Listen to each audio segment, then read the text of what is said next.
Russia کی ایک ریاست میں جانے کا موقع ملا تو صاحب خانہ نے بکری ذبح کی اور اس کو انہوں نے بھون کے سامنے رکھ دیا۔ بھونی ہوئی بکری جو ہوتی ہے آپ کو پتہ ہی ہے، چربی بھی ساتھ ہو تو عجیب ہوتی ہے۔ خیر جب کھانے کا وقت آیا تو ہم نے دیکھا کہ جن برتنوں میں انہوں نے وہ رکھا ہوا تھا نا گوشت، وہ نیچے چربی پگھلی ہوئی تھی اور چربی ساتھ بھی لگی ہوئی تھی۔ تو ہم تو جی اس میں سے کھانے لگے، بڑا دیکھ کے یہاں چربی نہیں، بڑا بچ کے سنبھل کے تھوڑا سا لیا کہ بھائی زیادہ کولیسٹرول نہ ہمارا اندر چلا جائے۔ ہمارے پاس ایک وہاں کے مقامی بڑے میاں آ کر بیٹھ گئے اور اللہ کی شان کہ انہوں نے آ کے کھانی ہی چربی شروع کر دی۔ بڑے میاں، ان کی بھویں بھی سفید، اور ماشاءاللہ وہ چربی اٹھا رہے ہیں اور چربی کھا رہے ہیں، چربی اٹھا رہے ہیں۔ اب 4-5 منٹ تو برداشت کیا، لیکن 4-5 منٹ کے بعد برداشت کرنا مشکل۔ ایک بندہ کھا ہی چربی رہا ہے، اور لطف کی بات کہ پھر انہوں نے چمچ پکڑی، چمچ بھری اس میں وہ جو پگھلی ہوئی چربی تھی اور پینی بھی شروع کر دی۔ یا اللہ، اٹ بیکیم ٹو مچ۔ تو میں نے ان کی طرف دیکھا اور میں نے بڑے میاں سے تعارف کیا۔ میں نے کہا کہ بڑے میاں آپ ٹھیک ہیں، خیریت سے ہیں؟ انہوں نے کہا ہاں میں ٹھیک ہوں، خیریت سے ہوں۔ میں نے کہا آپ کی صحت ٹھیک ہے؟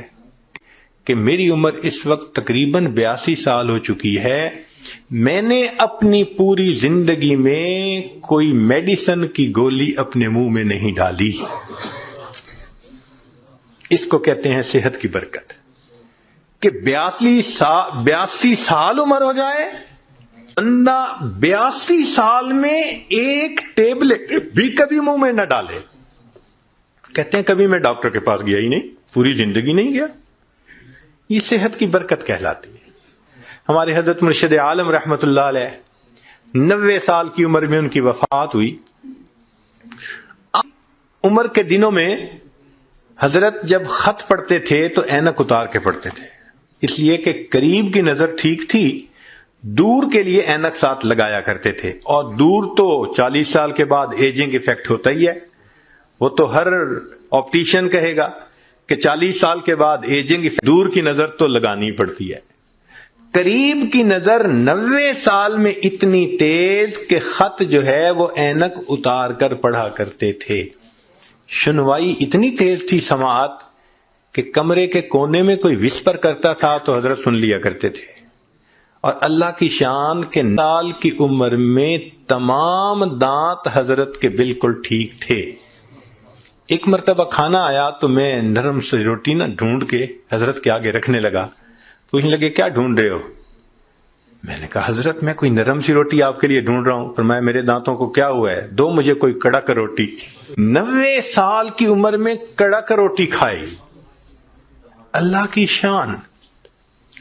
اور ایسی قوت اللہ نے دی تھی کہ ایک مرتبہ اس عاجز کے کندھے پہ دوسرا ہاتھ رکھا تو ماشاءاللہ لمبا قد تھا اور صحت تھی اور جسم تھا۔ کندھے پہ ہاتھ رکھا تو میں تھوڑا سا نیچے ہوا، فرمایا کیا چوزے بنے پھرتے ہو؟ ہم واقعی اپنی جوانی میں ان کے سامنے چوزے تھے، اللہ نے ایسی صحت دی تھی۔ اچھا آخری عمر میں شوگر کی بیماری ہو گئی تھی۔ اب آپ کو پتہ ہے کہ جو شوگر کا مریض ہوتا ہے اس کو تو ہر 2-4 یورینیشن کی ضرورت پڑتی ہے، لیکن نہیں، میرا اپنا واقعہ ہے جو خود ان کے ساتھ اپنی آنکھوں سے دیکھا اور آج مسجد میں باوضو نیریٹ کر رہا ہوں۔ رمضان شریف میں حضرت مری میں تھے اور وہاں پر جو مقامی امام تھے ان رات بلائے ہوئے تھے۔ ایک رات وہاں قرات کی بڑی عجیب محفل ہوتی ہے، چن چن کے قراء کو وہ بلاتے ہیں۔ حضرت نے مغرب کے بعد کھانا کھایا اور وضو فرمایا، اور وضو کرنے کے بعد مجھے فرمانے لگے کہ بھائی جلدی جانا ہے تاکہ پہلی صف میں جگہ مل سکے، تو جلدی عشاء۔ تو حضرت پہلے ہی آ کے بیٹھ گئے، حالانکہ ابھی آدھا گھنٹہ نماز میں رہتا تھا۔ عشاء پڑھی، پھر عشاء کے بعد تراویح ہوئی، پھر تراویح پڑھنے کے بعد قرات شروع ہوئی۔ تو میرا خیال تھا شاید تراویح پڑھنے کے بعد حضرت جائیں گے وضو تازہ کریں گے۔ میں نے ذرا 1-2 دفعہ چہرے کی طرف دیکھا کہ جانے کی نیت نظر آتی ہے مگر نہیں، وہ تو پرسکون بیٹھے تھے. میں خاموش ہو گیا. اب قرات شروع ہوئی. ایک قاری نے قرآن پڑھا، اور ہمارے حضرت تو قرآن کے عاشق تھے. وہ تو جب کوئی قرآن پڑھتا تھا حضرت تازہ دم ہو جاتے تھے. نے ان قراء کا قرآن سنا. اتنا پڑھنے والوں نے قرآن پڑھا کہ سحری کا وقت ختم ہونے میں 1 گھنٹہ باقی رہ گیا. تو اعلان ہوا مسجد میں کہ بھئی سب لوگوں کے لیے اجتماعی سحری کا بندوبست مسجد میں کیا گیا ہے. کہا گیا آپ لوگ اٹھیں اور اپنی سحری کھا لیں. تو میں نے حضرت کی طرف دیکھا کہ بھئی اب تو کمرے میں جائیں گے وضو کرنے کے لیے، رات ہی گزر گئی. تو میں نے پوچھا حضرت وضو فرمائیں گے؟ فرمایا اس کا مطلب تھا کہ نہیں کرنا. میں چپ ہو گیا. حضرت نے وہیں میں سحری کھائی. اب کھانا کھانے کے بعد تو نوجوان لوگوں کو جانا پڑتا ہے بیت الخلاء میں. تو جب کھانا کھا لیا تو پھر میں ذرا قریب ہوا. حضرت وضو تازہ فرمائیں گے؟ میری طرف دیکھ کے فرمایا میرا وضو کوئی کچا دھاگا ہے. یہ الفاظ کہے میرا وضو کوئی کچا دھاگا ہے. میں خاموش ہو گیا. اب فجر کا وقت ہو گیا. تو اس عاجز کا خیال تھا کہ بس حضرت فجر پڑھیں گے اور فوراً چلے جائیں گے. حضرت نے فجر کا سلام پھیرا اور ممبر کے اوپر آ کر بیٹھ گئے اور کہا حضرات کو کہ ساری رات تم نے مجھے قرآن سنایا ہے، اب میں تمہیں قرآن سناؤں گا. اور حضرت کا درس قرآن تو عجیب ہوتا تھا. فجر کے بعد اس کو مس نہیں ہونے دیتے تھے. پھر میرے دل میں خیال آیا کہ بھئی جیسے رمضان شریف میں مختلف مسجدوں میں تعلیم کی 5 منٹ کی، 10 منٹ کی، 4 منٹ کی، تو اس طرح حضرت تھوڑا سا درس دے دیں گے. مگر حضرت تو سبحان اللہ قرآن کی آیتیں پڑھ رہے ہیں اور جذبے میں ایسے تھے کہ فرمایا تم سب علماء کو راہ ہو، مجھے ترجمہ کرنے کی کوئی ضرورت نہیں.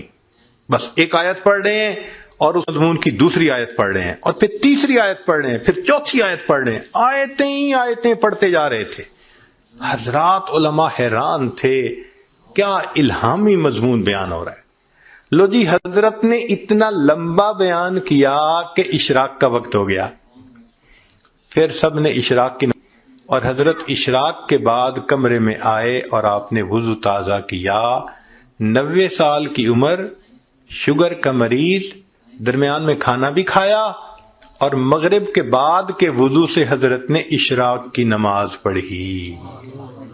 اس کو کہتے ہیں صحت کی برکت. یہ برکت عجیب چیز ہے.